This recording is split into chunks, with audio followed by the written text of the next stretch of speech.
காத்து வீச பார்த்து அலையை எதிர்த்து வலைய போட்டு மீன் பிடிக்கும் தொழில் நடக்குது முத்தையா.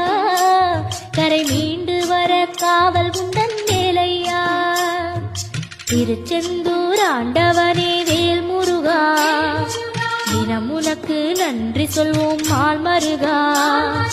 திருவடியில் தவம் இருப்போம் திருமுருகா. தீப்பெழுது நலமெனவே வடிவ